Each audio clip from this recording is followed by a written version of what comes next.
pessoal, beleza? Tudo bem? Tudo jóia com vocês? Beleza, pessoal? Como vocês estão? Tudo bem? Voltamos aí para mais uma aula nossa aí do nosso CHC, o nosso curso de História completo. Para quê?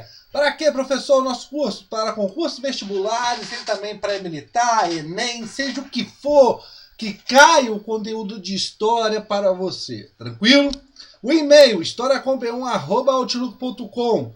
Facebook, o Istiçá, onde eu posto lá exercícios, dicas de provas todos os dias, né? E o celular para mensagem,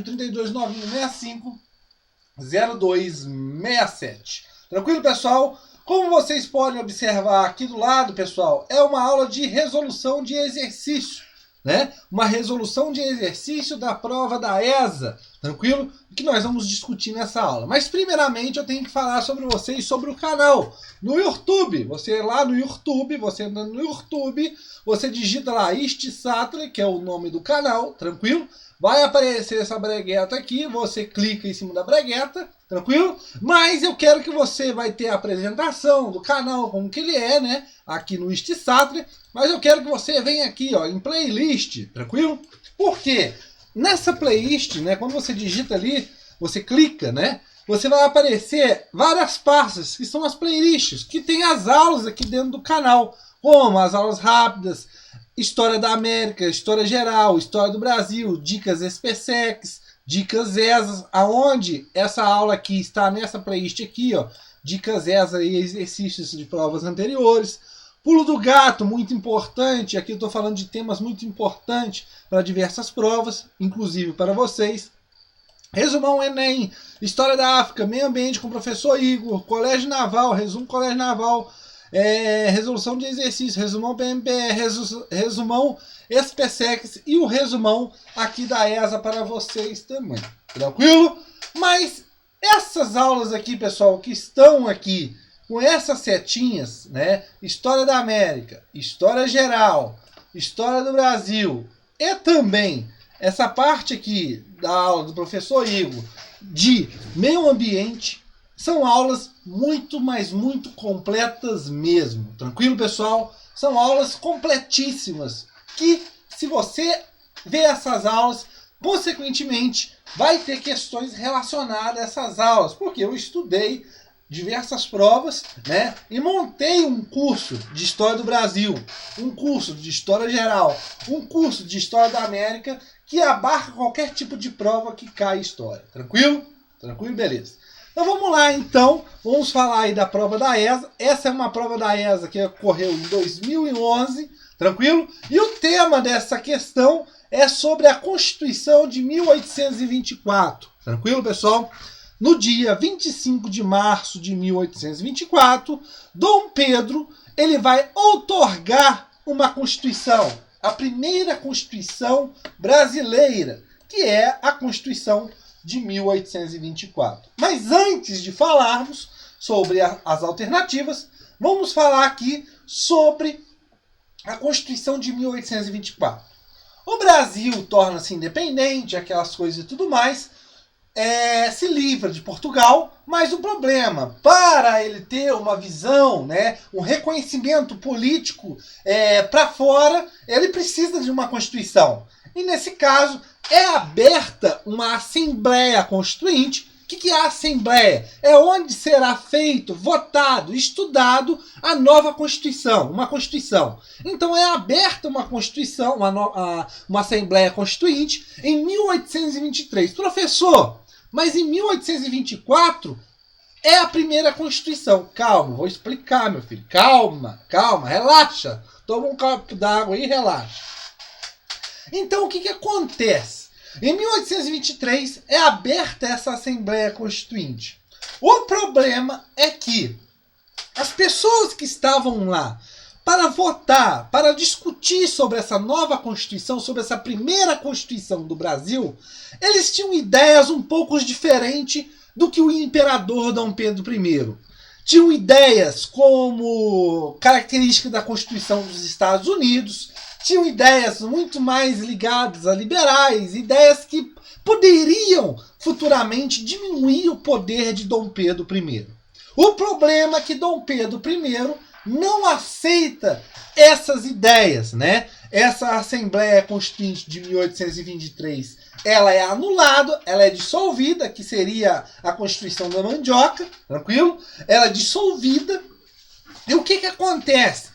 Dom Pedro I, ele vai e outorga uma Constituição, a Constituição de 1824. Ele fecha a Assembleia Constituinte, chama 10 parceiros dele lá mais próximo e começam a criar uma Constituição para o Brasil, que será essa Constituição que será outorgada em 25 de março de 1824. Mas, professor, o que é esse troço de outorgar? Outorgada, pessoal, você tem no Brasil 2 tipos de Constituição: as outorgadas e as promulgadas. As outorgadas, pessoal, são aquelas constituições onde quem faz a Constituição, ela vem de cima para baixo. É uma Constituição imposta. Não é uma Constituição que foi discutida, não é uma Constituição que foi votada. Ela é uma Constituição que ela é imposta por uma pessoa lá de cima para baixo. Tranquilo? E a promulgada, nesse caso, é uma Constituição que é discutida, que é votada, tranquilo? Diferente da outorgada, que é imposta. Lembrando que nós temos 2 Constituições que são consideradas outorgadas. A de 1824, a do Império, a primeira do Brasil, e a de 1937, a Constituição, a polaca, lá do governo de Getúlio Dornelas Vargas, aonde vai iniciar o chamado e tão famoso Estado Novo. Mas isso é para outra hora, tranquilo? Mas tudo bem, beleza. Professor, essa Constituição de 1824, ela tem algumas coisas. Sim, exatamente sim. Óbvio que ela tem algumas coisas. Ela vai abranger várias coisas, né? Eu sei, professor, que ela tem uma coisa relacionada ao voto censitário, à Igreja Católica. É isso mesmo. É o que nós vamos discutir aqui, tranquilo? Na alternativa A, ele quer saber o quê? Que tinha como característica dessa Constituição de 1824. Religião católica? Sim, a religião católica ela continua sendo oficial. Tranquilo, pessoal? Você tem, nesse caso, ela tende a ser subordinada pelo imperador, né?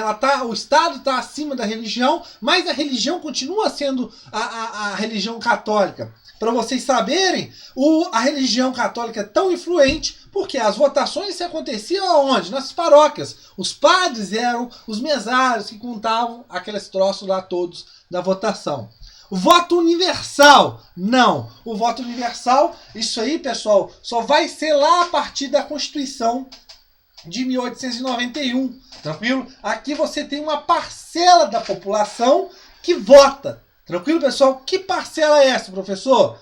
Maiores de 25 anos, tem que ser homem, mulher não vota, tranquilo? Tem que ser homem, livre e ainda ter uma renda, né? Por ano. Ou seja, uma renda, se essa pessoa não tivesse essa renda, ela não poderia votar. Tranquilo, pessoal? Então é um voto censitário, beleza? A letra B, não vou falar porque ela é correta, tranquilo? Liberdade administrativa às províncias. Está errado por causa de quê, pessoal?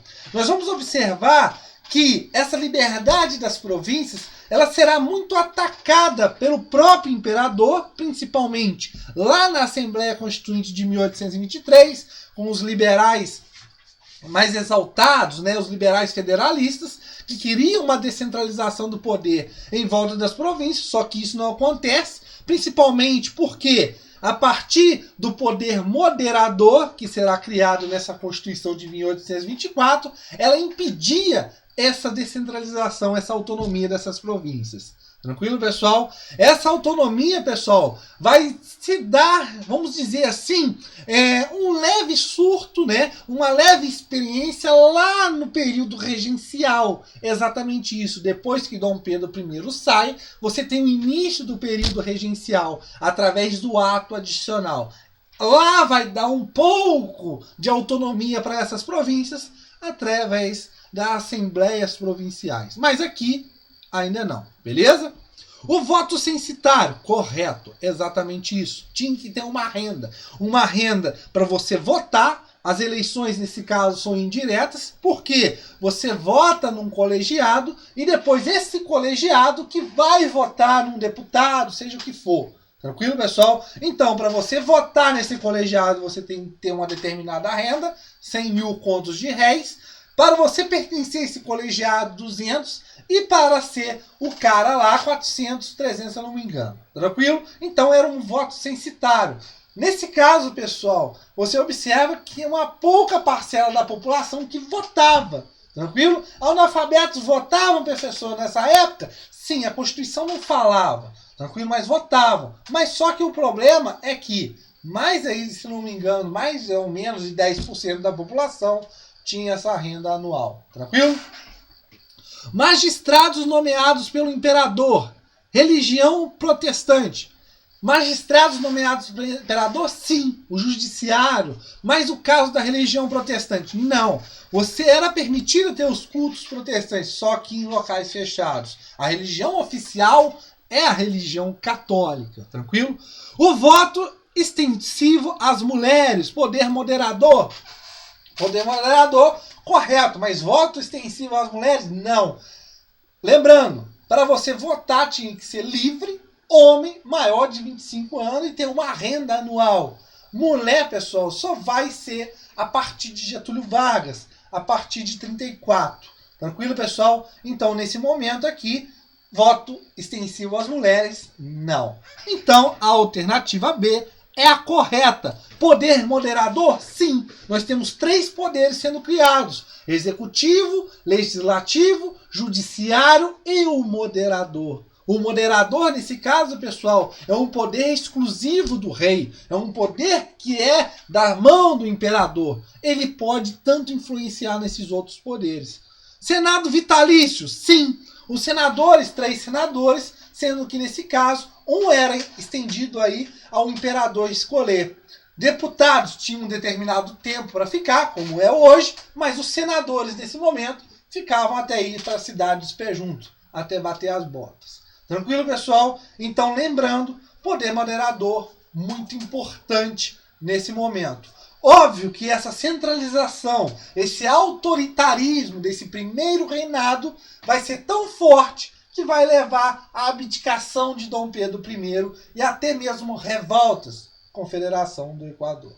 Tranquilo, pessoal? Na nossa próxima aula, espero que tenham gostado, falaremos mais alguma coisa sobre alguma prova, alguma questão de resolução de exercício da sua prova da ESA. Valeu!